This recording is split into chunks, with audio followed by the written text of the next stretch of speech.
live. Everybody, welcome back. This is episode 2, season 2 of the PEO Speedwagon podcast. Welcome, Wagoneers. As always, joined here with Ryan. Welcome, Ryan. Thank you. Pleasure to be doing this again. We've got a pretty busy week in the world of PEO Speedwagon and PEOMG, and so wanted to make sure we got our episode in and kind of hit on a few things that are going on in the PEO world and go through a few different, I guess like scenarios of how PEOs can be impactful for businesses in more specific ways. I think a lot of times we talk super high level, and so I think we're going to have a lot of fun going through just some different use cases for PEOs in a more granular way today. Yeah. What could be more fun? PEO use cases. Yes. So I think they're a lot of fun. I really do.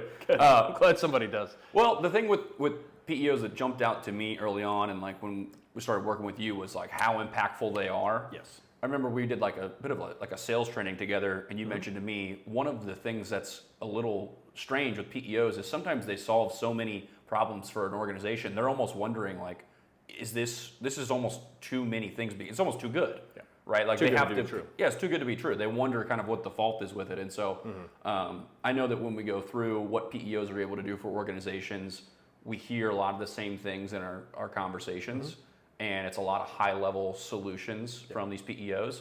And so I think today maybe we take a little deeper dive into, what are those one or two things that organizations have that are super specific to them that the PEO actually solves. And so with your 17 years in the space, correct that. I'm sure you have some unique cases that have happened over the years, and when you've seen PEOs be really impactful for businesses. Sure. Yeah, I mean, there's always the headline reasons why a PEO is a good fit for a small to medium-sized business. It's lift and shift of liability. Probably more than anything else, it's getting control over the cost of health care or reducing it and helping kind of reset the bar on where that is for that organization as an expense line.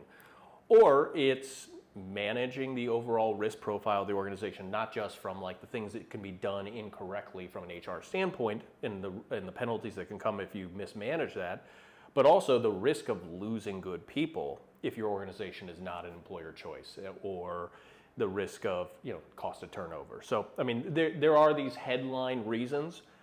Underneath them, when you start having conversations with businesses that actually have gone through the experience of onboarding with a PEO and leveraging it, they start to see all the impact that kind of spiders across that organization, and just things that used to be challenging or time consuming, or they had to spend money to go get short-term bandage fix, now are really just cleaned up by the PEO and its inherent infrastructure. And so we end up talking more about the headline type reasons, obviously, but it's cool through the experiences you have with small to medium-sized businesses that go through it, the real impact it has all across the board. Yeah, and we've started noticing too with the audience and you guys listening to these episodes that we know that you're people who we consider PEO aware, a little curious about PEOs as well, and so we can actually speak to more specific cases rather than just stay broad and kind of high level on the subject. And so we're actually going to dive in just a little bit to some hypothetical examples mixed in with maybe some ones that probably have happened along the way. Sure. And what I think is so interesting is when we have those conversations with organizations, we hit on all the high level stuff. And sometimes it's almost weird how much it lines up with what you told me to expect when we go into those calls. You say, hey, they're going to have these issues, and they're going to be surprised at how much they could potentially save. And they're going to be surprised at all the different pieces that a PEO solves. Sure. And then you get into those calls, and it is verbatim what they are talking about needing help with, and then the PEO solves. But there's also one or two things that are always very unique about that organization where they say, we are struggling with this, or we have kind of a skeleton in our closet somewhere that we're concerned about. Sure. And they all have some kind of a unique attachment to why they're searching for a PEO or considering it. Yeah. One of the huge ones is, of course, compliance. And so Sure. one of the ones I wanted to talk about, I mean, we know there's been changes with some of the Department of Labor laws and things around overtime pay for certain salaried employees and exempt employees and things like that. So a hypothetical here was, let's say there's like a routine audit in an organization, then they discover that the company hasn't been complying with all the changes in the California labor laws, particularly around some of the salary thresholds and the new overtime exemption laws that have been coming out. Again, this was stuff that was coming out this year. I believe it was just July, right, when it came into effect. And so the way that I think we're going to view these is there's people who aren't even in a PEO and they run into this situation and they're considering a PEO, and then there's people who are in one, and then kind of how this scenario plays out when they're already in it. Sure. But Yeah, I mean, I've always thought about the PEO service model is it's a continuum of services. When you sit down with a PEO sales rep and you start learning about all the things the PEO can do, they're very event oriented, right? Mm-hmm. It's right at the beginning you're going to start to see the impact. Well, our healthcare costs this and now it's going to cost this. We're going to transition to adding a 401k. Maybe we didn't have one before. Now we're going to have one, and we can actually do it without a match because the PEO doesn't require that, like setting up one in the open market. We're going to transition payroll, and we're going to clean up some things we're not doing very well, like establishing PTO policies, handbook, policy, procedure. So at the onset of a PEO relationship, it can feel like a lot you're going to tap into and leverage. And then what enters into the psyche sometimes of a decision maker is, okay, well, once I get past this and I get my house in order through this PEO model, like what's next? Like where is the next value going to be delivered to me? I know that my payroll is going to run better. I know that my healthcare costs are going to be lower. And then I know that I've got this layer of support, but really what is the value in, say, month 6, 8, 18 and beyond? And it is examples like what just came out in FLSA and the standards around this is that most business owner, the success equation of a small to medium-sized business is at its highest level when the business owner is focused on the business, focused on working with the employees, with their clients, their product, their service, it goes up. And because of that, people tend to do just that. They focus more on these things. And then every once in a while, something's, that is a large statutory regulation, something landmark in its nature comes along, and it becomes a massive disruption to that focus that business owner intended to have. And that's where the continuum of services and support is most impactful. You now have this HR resource model, PEO, to help you navigate something that you would have to take either significant focus around what is most core to your business success and put a lot of focus into that, or spend a ton of money to fix a short-term issue. Overpay versus what is kind of this flat level cost that runs through the monthly pay cycles of a PEO billing model that is much lower than what it would be if you as you amortize it against one cost. And so that's really where it is you're not just, yes, you're fixing a whole host of things at the beginning of the relationship, and that's really good. Your employees are going to like that. But the continuum of service and support that is there, much like you feel when you have a really talented, I call it classically trained HR leader who is scanning all this for you all the time, that you have that peace of mind that that's going to be taken care of. If something comes down the pike from regulatory bodies or alike, I'm going to be fine. Well, that's also very expensive. So to have that kind of peace of mind, and that's what a PEO provides, right? So for me, I think that with an event like this, with what has changed, the level of counsel and the level of insight that a PEO already has into an organization, they're much more well equipped to help a business owner, business leader make a decision about a handful of employees or more as to where they sit in their compensation in order to meet these compliance needs. And that just becomes another example of value that is presented through this model. Yeah, and you're right. You've got that trade-off. You can say, we're not in a PEO and we realized we were doing something wrong with these new overtime pay thresholds. Now we have to go do some sort of a fractional engagement with a CHRO or find talent outside of our organization to fix it at a significantly higher cost.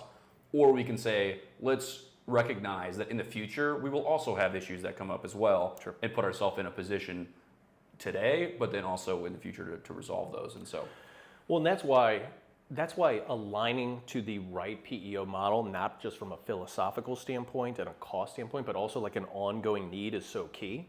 Because if you're an organization that has some stuff going on and you need it cleaned up, but realistically, once you get past certain points in your business life cycle, you go, we're not going to really need this stuff quite as much. We're either moving into a more remote workforce, or we had to get to this point to hit some particular expectations for getting acquired or being marketed for sale. Like, you've got to be with a PEO that can deliver value each step along the way. and their value not be diluted by their cost, right? So like that's one of the things that's really important. So if you align across the entire continuum, not only what we're going to do now, but what we're going to be able to do all along the way, and here's what that cost is going to look like every single month inside our larger savings model on medical and workers' comp and vendor consolidation, then you can make a really good partnership for the long haul.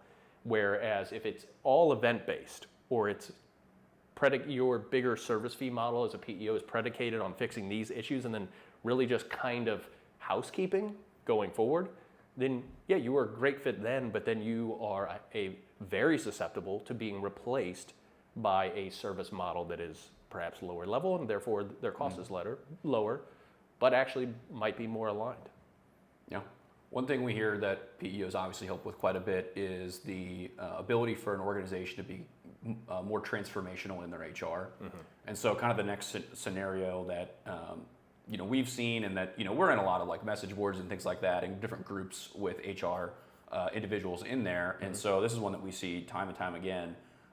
They go and they do some version of a survey of employees after they've already had some symptoms of people leaving and some dissatisfaction, maybe through a couple exit interviews as they left. And then they get the results back from said survey, and it's really not great at all. That things are worse than they may have thought, and that there's a lot of different reasons they weren't aware of, that they have some unhappy employees in their, let's say, 100 employee group. Let's say then, of course, they are in a PEO or considering a PEO, those kind of two versions of this. What are things that you then see helping mitigate this issue of attracting and retaining and motivating these people? Yeah, I mean, so it's whether you are moving into a PEO relationship or not. It's obviously just understanding what's at the core issue. Yeah. Right. So obviously exit interviews provide you a certain layer of insight. You kind of get two ends of the spectrum on those. You either get somebody who's very authentic and will tell you everything you want to hear, or somebody who will kind of inflate some of the issues that aren't really as important and focus on more the negativity. So it is, you got to do it though, because you got to get that insight and you got to start to try and distill it to something meaningful that you can take action on. Yeah. The PEO model is going to deliver an HR resource. The right PEO model, let me preface that, is going to deliver a HR resource that can help guide you through, again, that continuum of where you are now, what your turnover looks like, what is the feedback you're getting, what are the root causes for it, and then providing you a strategy of interventions to kind of right the ship. What are the things? Is it leaders in the organization? Most people say people leave leaders, not organizations. Like, is that what's causing it? Is it that you are not competitive when it comes to compensation or benefits? And that is, while maybe not necessarily a big issue, it's a nagging negative event that individual continues to have while working here, and then they leave because they are presented with a better option, from a financial standpoint or taking care of their family. And so what are these interventions and what are these things that you can do and sustain? Because a good HR leader inside a PEO that can be accessed, or outside of a PEO certainly, they're not the only place where great HR people sit, is somebody who can also understand what can be sustained. If you go rush and fix these issues, can you continue to do it, or is this, again, like a Band-Aid type fix? And so they're going to work with leadership, create multi-year strategies, multi-divisional work and strategies that can be employed into managers and frontline so that everybody's getting on the same page. And then probably the most important part about a PEO is that while it is an HR solution, more often than not, it is an entrepreneurial solution. It is somebody that can sit down with that business owner and have a real conversation about the data that is coming back about the way the employees are feeling about your organization, and say, is this what you want? Is this the culture that you really designed and desired to have? Or did this just kind of get away from you? It's okay, it does happen. And what do you want to do about it? I think early on in my career, one of the greatest values that I saw a PEO provide was a sounding board for an entrepreneur to talk about their people in a positive way, sometimes negative, but mostly because there's not a lot of people that business owners can turn to seek advice and feel safe about what they're trying to say and what they're trying to accomplish at their organization around their people. So I always saw a PEO and the HR service model, HR specialists, managers, generalists, what have you, that are in them, became this really great place for a business owner to open up and feel heard and also start to find solutions. Yeah, I think that's fantastic. I think I'm going to dive in here too with like the things the PEOs, the right PEO, is able to implement into these organizations. I mean, we've seen them do things where they have like programs set up for mentorship connection. They can have career development. They can even have courses that are available for people to advance their career right in sometimes the software that you use with the PEO itself.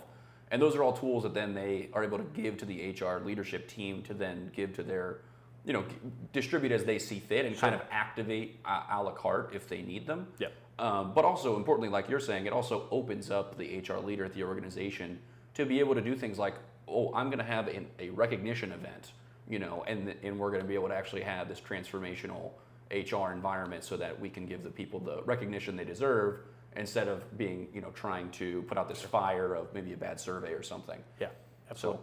Well, and think about that. That person's, depending upon the organization, the size, and frankly, the capacity they have to address it, it varies from one organization to the next, is a really important factor. Because you might have a fantastic HR leader who is bogged down in the administrative, payroll, compliance, onboarding, albeit that can be a very strategic part, and they don't have time. Like, they have every desire to fix these turnover issues. They have every desire to fix this negative feedback that's coming about the organization, but they aren't equipped to do everything.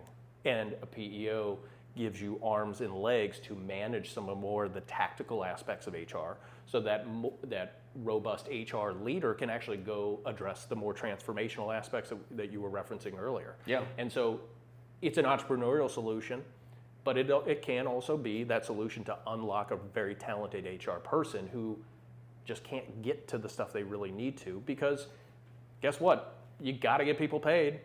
So you want to talk about a reason somebody's going to leave is you don't process their payroll. Like, that'll happen real quick. So, they really are caught between a rock and a hard place, in an outsourced HR model like a PEO is a fantastic way to address that. Yeah, and no surprise, you go through those lists of surveys, you're going to find probably that HR person saying, this isn't what I was brought in here to do. Like, I was here, I came in to do transformational HR, and yet I'm getting bogged down because we don't have the operational needs met.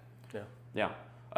One thing we noticed too is, and we've come across this more and more, is from a risk and safety perspective, just making sure that things are buttoned up. And so I think one thing is like making sure that an organization is prepared for potential workplace injuries, especially if they have some kind of a manufacturing component to their organization. A lot of times people, when they think of PEOs, they think of just in office, white collar sometimes organizations, but there's a whole lot of PEOs that are specifically designed for manufacturing and for more blue collar jobs. And so I guess maybe speak to that a little bit.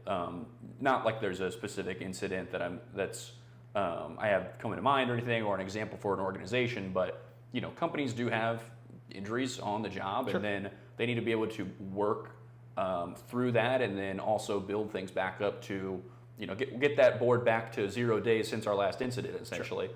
And how do they do that with a PEO as their partner? Yeah, a PEO is a great fix for that. I was talking with one today whose number one issue was healthcare, but number two was they are an organization, now been around 50 years. They've had a really clean bill of health when it comes to risk on the workforce. They're an OEM.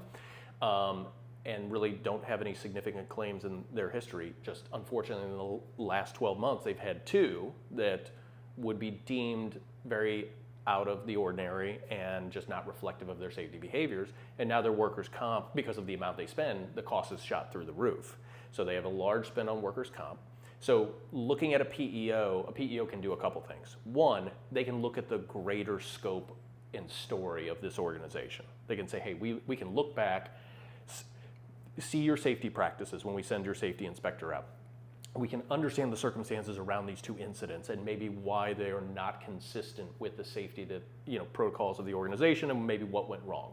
And then two, they can decide as a for-profit business to take a greater risk because they can see the narrative, right? So they can help address that perhaps skyrocketing workers' comp expense because your experience modifier went up. Right. The other one too is that after some period of time, with some of the PEOs, you can actually take on their workers' comp mod. So if that workers' comp experience mod increase is costing you financially, but it's also costing you in terms of winning bids and contracts, Like federal contracts, GovCon, or even or even organizations who just want to know the companies they work with have good health safety. This can address that because some of the PEOs will allow you to take on their mod by way of the co-employment model after a certain amount of time with them. So they can help you address the cost, they can help you address the workers' comp experience modification and the negative impact that might have on your business's growth. And then if you were an organization, small, like PEO clients typically are, and you don't have great safety resources, they can help deliver those in. They have tremendous safety specialists and safety programs, tailgate training, online training that they can help administer to fulfill some of the workplace safety requirements, but also to give your employees the feeling that you care about their safety when they're with you.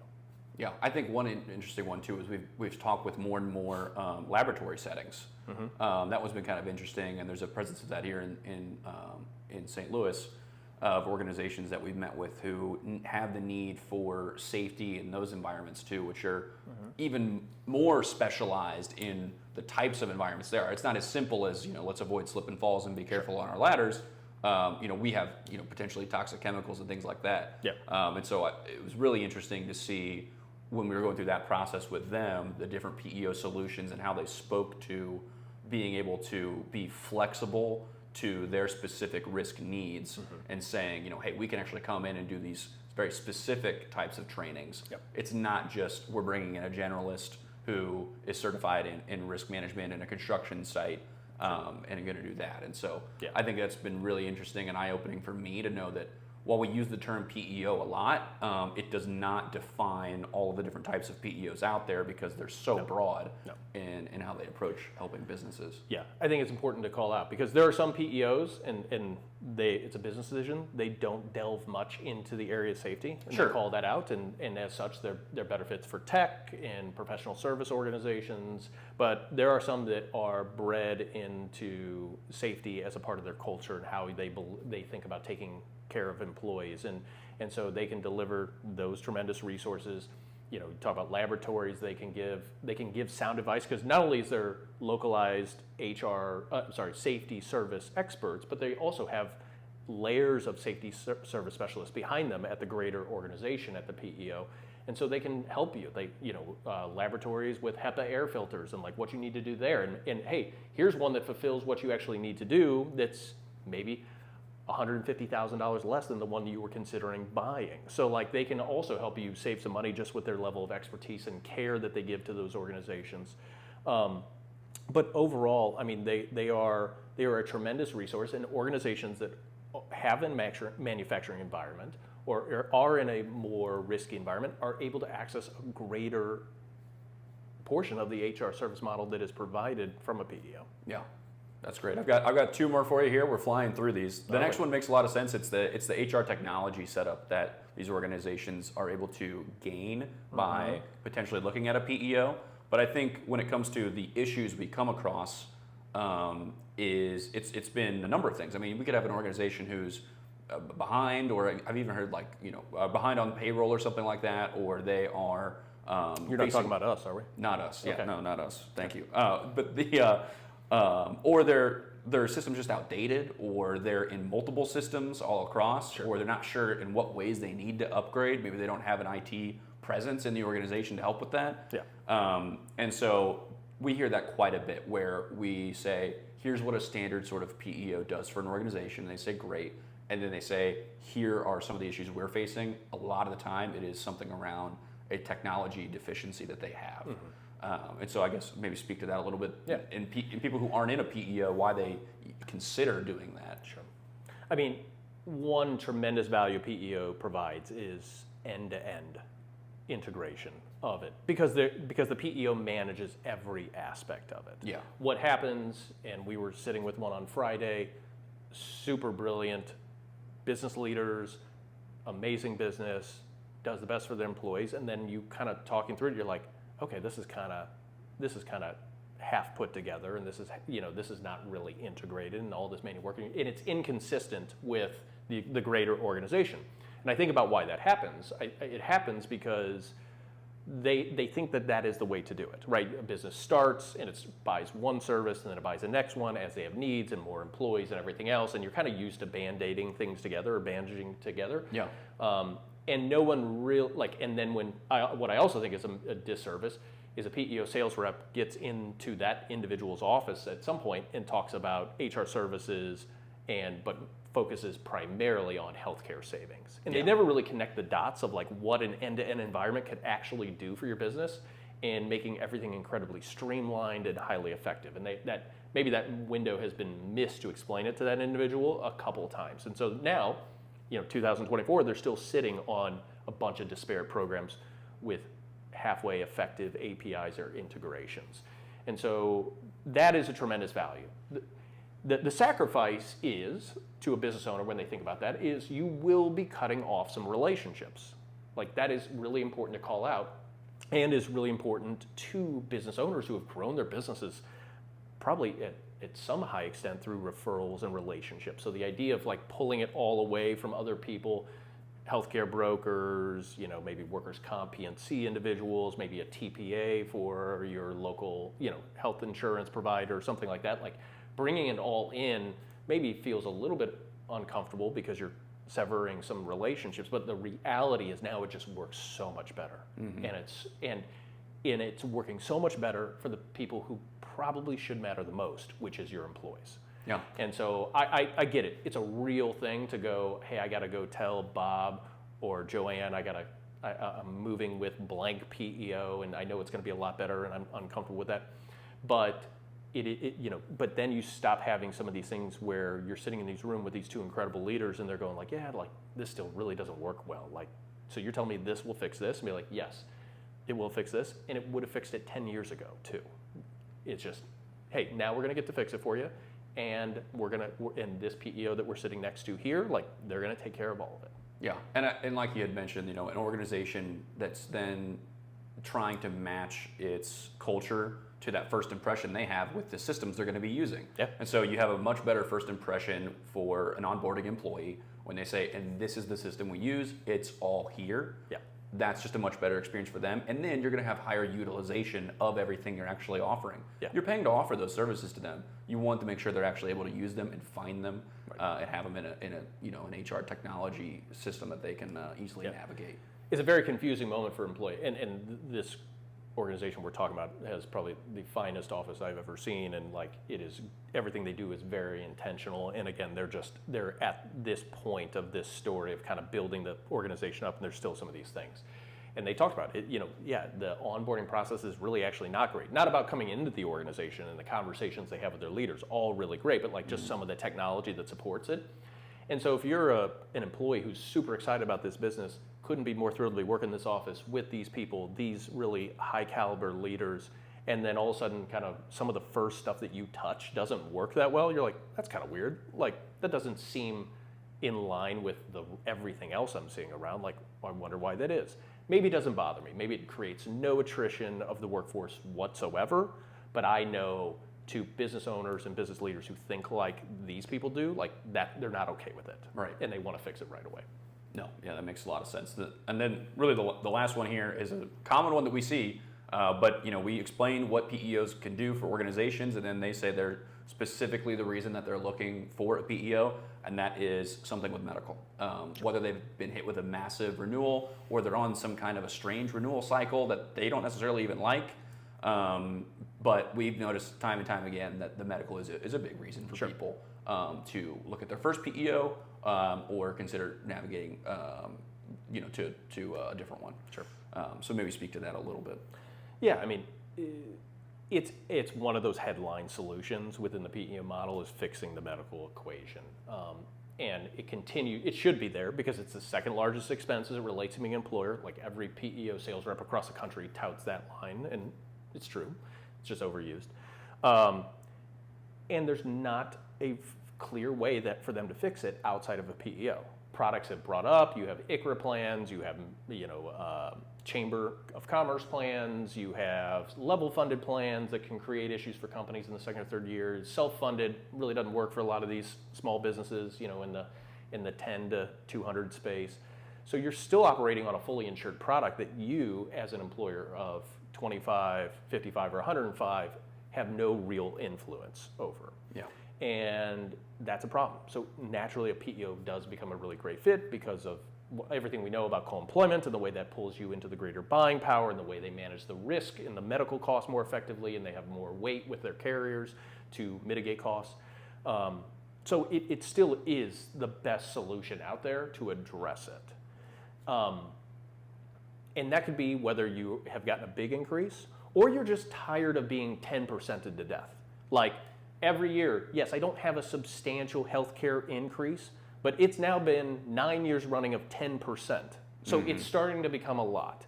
And that it's disingenuous at times because healthcare brokers, PEO sales reps who have clients that are getting 10% increases, you go like, it's actually not that bad. Like you should see other people, they're getting 18, 21% increases. Be like, that's all well and good, but I'm tired of being told this substantial increase that I'm getting, 10% or not, is good, and I want a solution for it. Like I need help. After 1 year of it, it can be enough where it's not affordable to a business owner and to an organization. But like 9 years of just straight 9, 10% increases, like that compounded impact is significant, and it has cost you. It's cost you in employees, it's cost the employees directly out of their paycheck, and so they want a solution for it, and they also want to be told like that's significant. Like that is a significant cost you are bearing to do something to take care of your people, and you should be helped. Like somebody should help you. Yeah, and at least the 10% every year is consistent. I mean, we talked to quite a few people, and they're like, I don't even know what it will be next year. And so, and we've mentioned that before, that when you get into the PEO relationship, one thing you do get is consistency. I mean, you're still going to have your increases, but we're going to be able to say, I can tell you within a few points of what it's going to be. Yeah, you're not going to be absolved of increases. They haven't fixed that. And frankly, nobody has. But it should come in at a lower level, theoretically, because of the buying power. And there should be some sustainability in the products around it, because what you see happen in the open market is plans change drastically without your input. It's like, hey, you went up 9%, but we also had to dilute the richness of your plan to your employees. So the aggregate impact is more like a 15 or 16% increase to you because the product value dropped.